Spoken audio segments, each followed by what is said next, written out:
함께 기도하겠습니다. 사랑해 주님, 할렐루야 성가대 찬양 통해 하나님의 이름과 또 하나님께서 우리의 삶 가운데 행하신 일들을 경배하고 찬양케 하시니 감사합니다. 이 시간 주시는 말씀을 통해서도 하나님께서 우리의 삶과 가정 위에 또 교회 가운데 행하신 놀라운 일들을 기억하게 하시고 감사와 찬양할 수 있는 마음을 저희들에게 허락하여 주옵소서. 예수 그리스도의 이름으로 기도합니다. 아멘. 네, 우리 앞뒤 좌우에 계신 분들과 샬롬으로 우리 평화의 인사를 서로 함께 나눠주시기 바랍니다. 네, 샬롬, 평화의 인사입니다. 인사를 나누는 상대방에게 주님께서 주시는 평화가 또 형통함이 머물기를 축복하는 인사인데요. 이 시간 한 해의 마지막 예배에 참여한 우리 모든 성도님들에게 좋으신 주님께서 베푸시는 넉넉한 은혜, 또 그 은혜로부터 채워지는 평강이 함께하기를 축복합니다.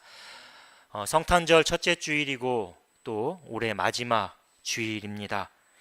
매년 12월이 되면 교수신문이라는 곳에서 그 해 한 해를 대표할 수 있는, 표현해 줄 수 있는 사자성어 하나씩을 선택해서 발표를 합니다. 전국에 있는 대학 교수들에게 설문조사에서 투표를 하는 거죠. 그래서 가장 많은 표를 득표한 사자성어를 올해의 사자성어 이렇게 결정해 발표합니다. 올해 2023년 올해의 사자성어는 견리망의라는 사자성어입니다. 견리망의. 눈앞의 이익을 보면 의로움을 잊어버린다라는 뜻입니다. 반대의 사자성어는 견리사의입니다. 자, 망자가 사자로 바뀌는 겁니다. 생각할 사자로 바뀌어서요. 눈앞의 이익을 보면 의로움을 잊어버리는 것이 아니라 의로움을 생각한다. 견리망의, 견리사의, 서로 다른 사자성어인데요. 이 견리망의라는 사자성어를 올해의 사자성어로 추천한 교수님은 이렇게 말했습니다. 우리 사회 곳곳에 이 견리망의 현상이 만연하다. 사람들이 다 자기 이익만, 자기 살 길만 추구하다 보니까 이렇게 각자 도생의 사회가 되어서 언제부턴가 우리 사회에서 의로움이라는 것, 정의, 상식 이런 것들이 사라져버렸다. 그런 안타까움을 이야기했습니다. 저도 어제 분주하게 주보를 만들다가 주보 맨 앞장 보시면 숫자가 한 주 한 주 바뀝니다. 2023 1에서 오늘 52까지 52주차, 이 52라는 숫자를 입력하면서 잠시 저 자신의 삶, 또 우리 가정과 교회의 모습들 한번 돌아보았습니다. 견리망의, 이 사자성어에 비유하면 저의 삶은 이렇게 말할 수 있을 것 같습니다. 견리망주 또는 견리망언이라는 것입니다. 눈앞의 이익 앞에서, 편리함 앞에서 주님을 잊어버리고 말씀을 잊어버리며 살 때가 너무 많았다라는 것을 발견했기 때문이죠. 올해 1월 둘째 주일에 저는 이사야 43장 이 말씀을 본문으로 인생의 내력이라는 제목의 설교를 했습니다. 인생의 내력. 설교를 시작하며 이제는 고인이 된 이선균 씨가 나의 아저씨라는 드라마에서 했던 대사를 인용해 소개했습니다. 그 대사는 이렇습니다. 모든 건물은 외력과 내력의 싸움이야.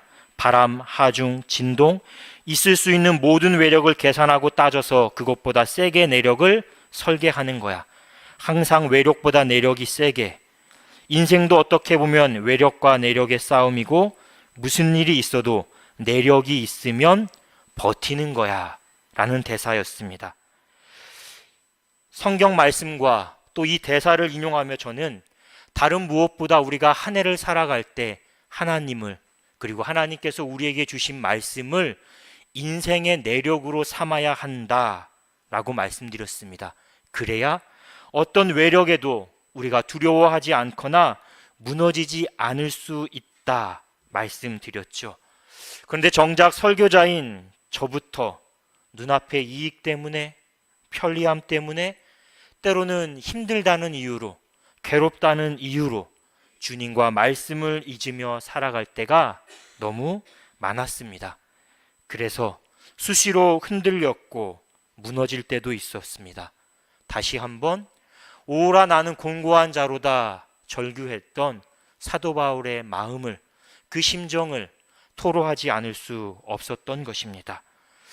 우리 성도님들은 올 한 해 2023년을 돌아보면서 여러분의 삶을 어떤 단어, 어떤 문장으로 간단히 표현하고 싶으십니까?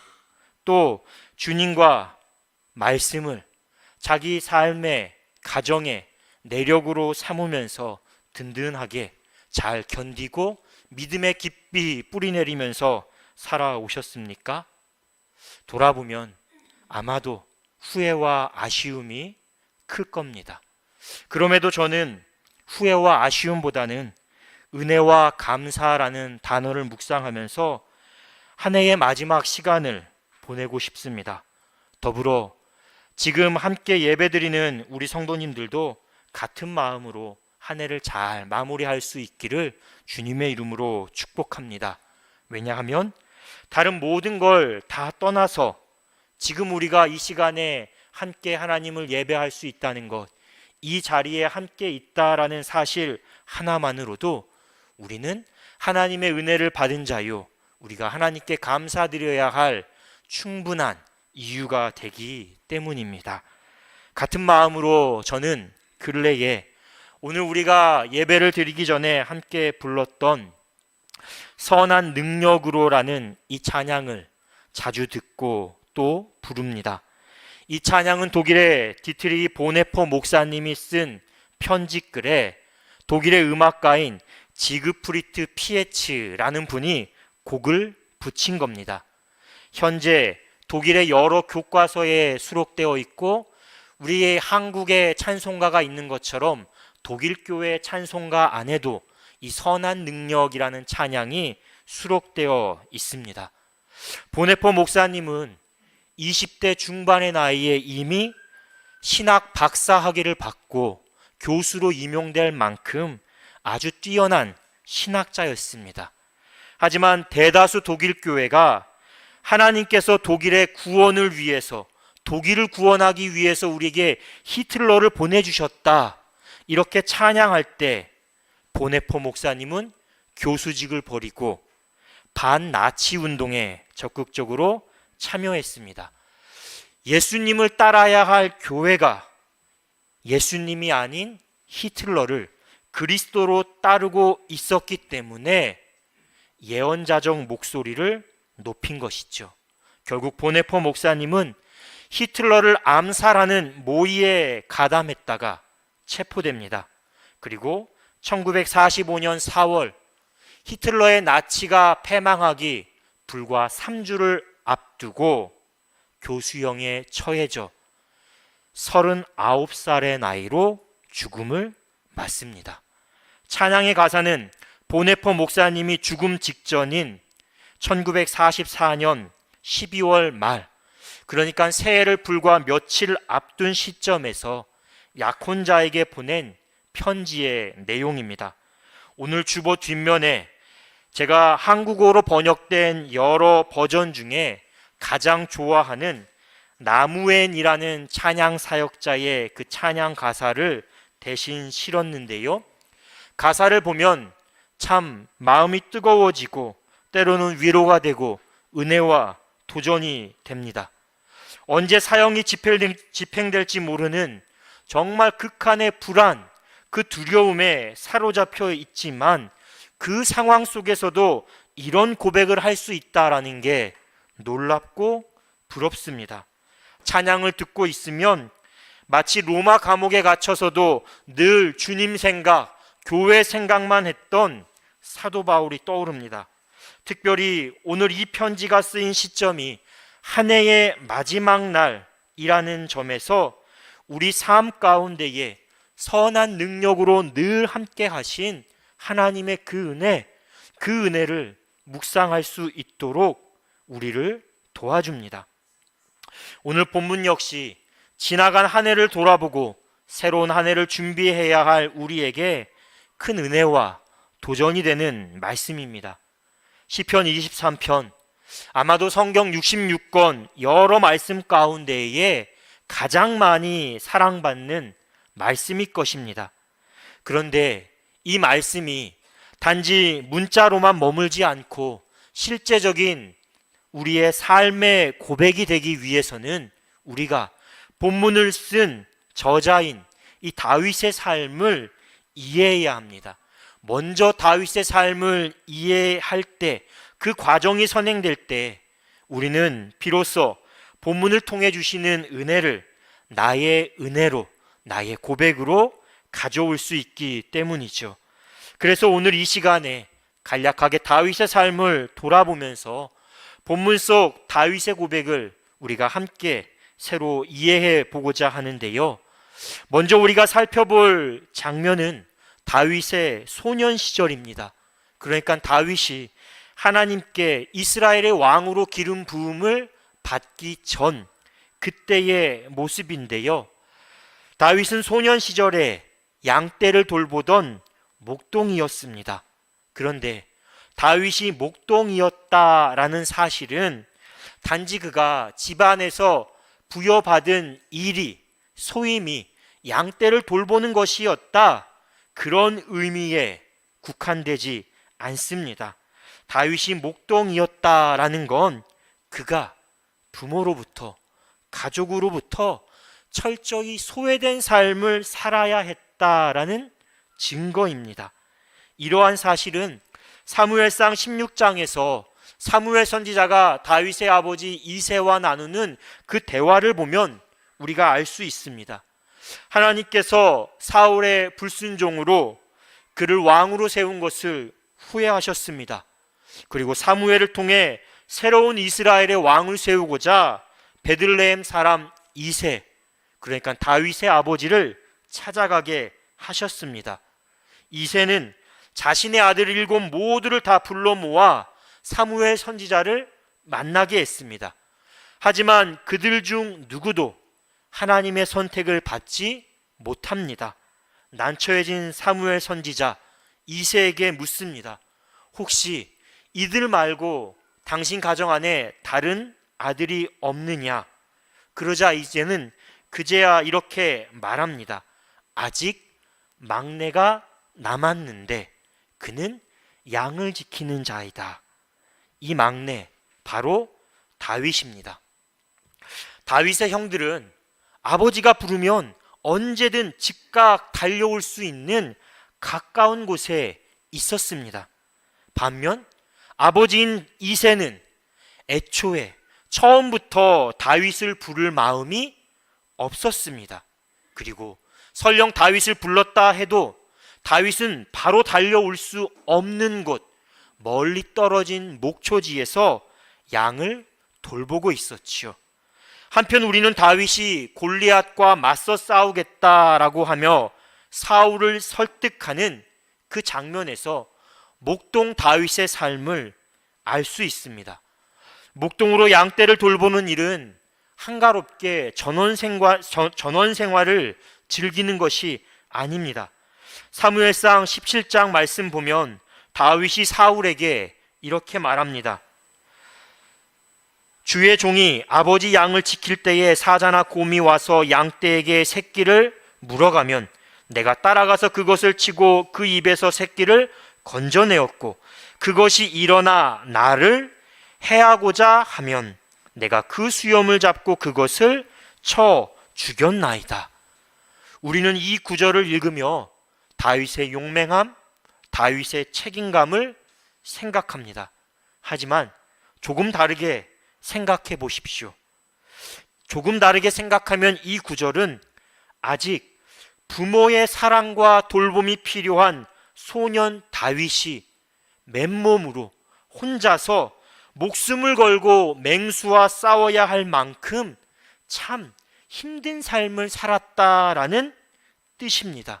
물론 오늘날 청소년 인권 그 개념으로 다윗의 삶을, 그 부모나 가족을 우리가 판단할 순 없습니다.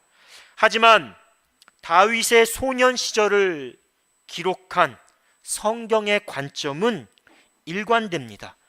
부모와 가정으로부터 다윗이 철저히 소외되고 무시당했다라는 것이죠. 그런 까닭에 다윗은 시편 27편에서 이렇게 가슴 아픈 말을 남기기도 했습니다. 내 부모는 나를 버렸으나 여호와는 나를 영접하시리이다. 부모는 나를 버렸지만 오로지 내가 의지할 분은 하나님밖에 없다라는 고백입니다. 그런데 그 상황 가운데에서도 다윗은 미움과 원망에 사로잡히지 않았습니다. 그는 목자로서 자신에게 주어진 소명을 충실히 감당했습니다. 또 다윗은 사울의 전속 악사였지요. 하나님의 영이 사울을 떠난 뒤 사울은 수시로 악령에 사로잡혀서 고통스러워합니다. 그때마다 다윗이 수금을 연주해서 악령을 쫓아내고 사울의 영혼을 치유하고 위로했습니다. 바로 이 점에서 우리는 다윗이 힘겨운 삶 속에서도 하나님을 찬양했다, 늘 하나님을 예배하는 삶을 살았다라는 점을 확인할 수 있습니다. 그랬기 때문에 하나님은 다윗을 이스라엘의 새로운 왕으로 선택하십니다. 왕의 모습과는 너무나 거리가 멀지만 부모와 가정에서조차 외면당한 다윗이지만 그 마음의 중심을 보시고 왕으로 기름 부으신 것입니다. 목동이자 예배자였던 다윗을 통해서 이스라엘을 참 목자이신 하나님, 그 하나님을 예배하는 삶으로 인도하시고자 했던 것이죠. 하지만 다윗은 기름 부음을 받고 곧이어 왕위에 오르진 못했습니다. 오히려 10년 가까운 세월 동안 광야를 떠돌며 힘겨운 도피 생활을 해야 했습니다. 그 과정에서 때론 이방의 블레셋 왕에게 도망쳤다가 목숨을 부지하기 위해 미친 척까지 해야 하는 수모를 겪기도 했습니다. 자기가 목숨을 걸고 도와준 사람들에게 배신을 당하기도 했습니다. 이처럼 왕으로 기름 부음을 받았지만 다윗의 삶은 사망의 음침한 골짜기를 지나는 그 날들의 연속이었습니다. 다만 하나님은 이 시간을 통해 왕위에 오르기 전 먼저 목자이신 하나님을 의지하는 법을 다윗에게 가르쳐 주셨고 훈련시키셨습니다. 마침내 다윗이 왕위에 오릅니다. 왕위에 오른 뒤 다윗이 세운 업적은 대단합니다. 영토를 확장했습니다. 수도를 예루살렘으로 옮기고 행정구역을 재편하면서 이스라엘을 하나로 통일시켰고 국가의 기틀을 마련했습니다. 하나님의 임재를 상징하는 법궤를 가져와 성소에 안치시켰고 하나님이 허락하지 않으셔서 비록 자기 손으로 짓지는 못했지만 후대를 위해 성전 건축을 위한 많은 재물과 물자들을 비축하기도 했습니다. 하지만 이런 다윗도 두 가지 중대한 잘못을 저지르고 하나님의 준엄한 심판을 받습니다. 하나는 음욕을 이기지 못해서 충신 우리아를 죽게 했고 그의 아내 밧세바를 취한 것입니다. 다른 하나는 사탄의 충동질에 현혹되어 이스라엘 가운데에서 군대로 모을 수 있는 사람들의 숫자를 센 일입니다. 다르게 말하면 이스라엘의 인구를 조사한 일입니다. 밧세바의 우리아의 아내를 취한 일, 또 인구조사. 사실 이 두 가지 잘못 모두가 다 동시대 왕들에게는 너무나 당연한 일이죠. 왕이니 당연히 그렇게 할 수 있고 오히려 그렇게 해야 했습니다. 왕가의 혈통을 보존하기 위해선 더 많은 여인을 아내로 취해야 했습니다. 국가의 안위를 위해선 백성의 수, 그 가운데 군사의 수를 늘 계산하고 국방을 든든히 해야 했습니다. 하지만 하나님은 이 두 가지 사건 모두를 악하게 여기십니다. 그리고 나단 선지자를 통해 갓 선지자를 통해 다윗을 책망하시고 심판하셨습니다. 왜냐하면 하나님 보시기에 다윗이 목자이신 하나님의 다스림을 멀리하고 스스로 왕이 된 것인 양 권력에 취했기 때문입니다. 이후에도 다윗의 삶에는 사망의 음침한 골짜기를 걷는 것과 같은 숱한 위기와 어려움이 계속됐습니다. 대표적으로 다윗의 아들 암논이 이복 동생인 다말을 연모하다가 욕보인 일이 있었습니다. 이 일로 다말의 오빠인 압살롬이 암논을 살해합니다. 그리고 이 일이 화근이 되어서 훗날 아들 압살롬이 아버지 다윗을 대적해 반란을 일으킵니다. 다윗은 아들을 피해 예루살렘을 버리고 도망치는 신세, 다시 광야 피난길에 올라야 했습니다. 그러나 다윗은 삶의 험난한 여정 속에서도 끝까지 하나님을 잊지 않았습니다. 사울과는 다른 모습이었습니다. 사울은 거듭되는 하나님의 경고를 무시했습니다. 목자이신 하나님의 손길을 거부했습니다. 그 결과 사울의 말로는 비참합니다. 반면 다윗은 비록 죄를 범하기는 했지만 하나님의 책망과 벌을 받고 철저하게 회개했습니다. 삶의 위기가 찾아올 때면 가장 먼저 기도하며 하나님께 도움을 구하고 하나님의 뜻을 헤아리기 위해 힘썼습니다. 오늘 본문 시편 23편의 말씀이 언제 어떤 상황에서 지어졌는지 우리는 정확히 알 수 없습니다. 하지만 오늘 본문을 우리가 이해함에 있어서 언제 어떤 상황에서 지어졌는가라는 건 큰 걸림돌이 되지는 않습니다. 왜냐하면 시편 23편 이 고백이 다윗의 인생 여정 중에 특정 시점과 사건에만 국한된 것이 아니라 그가 소년 시절 목동이었을 때부터 기름 부음을 받고 왕이 되었고 또 하나님의 부름을 받을 때까지 그의 삶 전체에서 여호와는 나의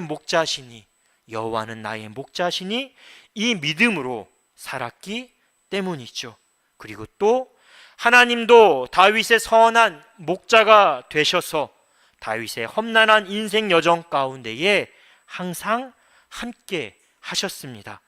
다윗의 부족함을 채워주셨고 그를 푸른 초장과 쉴 만한 물가로 인도해 주셨습니다.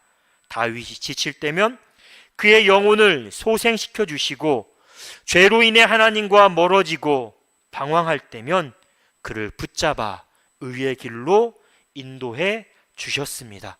사망의 음침한 골짜기로 지날 때 지팡이와 막대기로 그를 지켜주시고 보살펴 주셨습니다. 다윗이 여러 흠결이 있음에도 불구하고 하나님은 다윗을 이스라엘의 역사에서 정치적으로나 신앙적으로 가장 위대한 왕으로 높여 주셨습니다.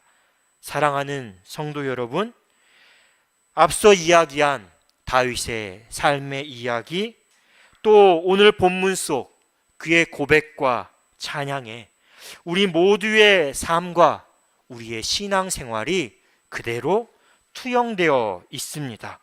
그러므로 다윗의 인생 여정을 통해 우리는 지나온 우리의 삶의 여정을 돌아볼 수 있고 새로운 마음, 새로운 신앙의 고백과 찬양을 하나님께 들릴 수 있습니다. 최근에 나이들매 품격이라는 책을 읽었습니다. 나이들매 품격. 이 책의 첫 장은 기억이란 주제로 시작하는데 덴마크의 철학자요 신학자인 키에르케고르가 남긴 말을 소개하며 시작합니다. 키에르케고르는 이렇게 말했습니다. 인생은 앞을 내다보며 살아야 하지만 그것을 이해하려면 뒤를 돌아보아야 한다. 같은 맥락에서 책의 저자도 이렇게 말합니다. 나이가 든다는 것은 살아온 기억들을 되돌아보고 그것은 의미를 찾는 일이요. 그 기억들을 있는 그대로 받아들이고 기억의 예를 갖추는 것입니다. 이런 의미에서 나이듦 그 자체가 영성훈련이 될 수 있습니다. 왜냐하면 우리가 지나온 삶을 돌아볼 때, 기억할 때 우리는 일상생활에서 접하게 되는 모든 물건 속에, 사건 속에, 사람들 속에 하나님의 은총이 있음을 깨달을 수 있기 때문에 삶을 돌아보는 것, 기억하는 것 그 자체로 우리의 영성훈련이 된다라고 저자는 말한대요. 그러면서 이렇게 말합니다. 우리의 삶의 이야기 곳곳에 하나님의 존재, 하나님의 사랑의 표지가 박혀 있다. 우리의 삶에 하나님의 존재, 하나님의 사랑이 박혀 있다. 이 표현이 저에게는 큰 위로와 도전이 되었습니다. 그렇습니다. 우리가 우리의 삶을 돌아보며 어떻게 평가하든 그것과 상관없이 올 한 해도 주님은 선한 목자로 우리와 항상 함께 하셨습니다. 그 은혜 덕분에 우리가 때로는 흔들릴지언정 무너지지 않을 수 있었고 또 그 은혜 덕분에 오늘 우리가 이 자리에서 하나님을 예배하고 있습니다. 그러므로 혹시라도 지금 후회와 아쉬움에 사로잡혀 있다면 또 삶의 어려운 형편 때문에 관계의 문제와 불편함 때문에 괴로운 마음이라면 다시 한번 시편 23편의 말씀을 가만히 묵상해 보시기 바랍니다. 우리의 삶 곳곳에 지나온 삶의 발걸음마다 주님의 선하심과 인자하심이 박혀 있다, 새겨져 있다라는 것을 발견하게 될 것입니다. 그리고 말씀을 묵상하며 어느 순간 주님께서 주시는 은혜와 평안에 잠기게 되고 우리도 모르는 사이 다윗처럼 여호와는 나의 목자시니 내게 부족함이 없었습니다 라는 감사와 기쁨의 고백을 드릴 수 있을 것입니다. 다윗처럼 여호와는 나의 목자시니 이 고백으로 기쁨과 감사로 한 해를 마감하고 새해를 맞이하는 우리 모두가 되기를 주님의 이름으로 축원합니다. 주신 말씀 묵상하며 함께 기도하겠습니다.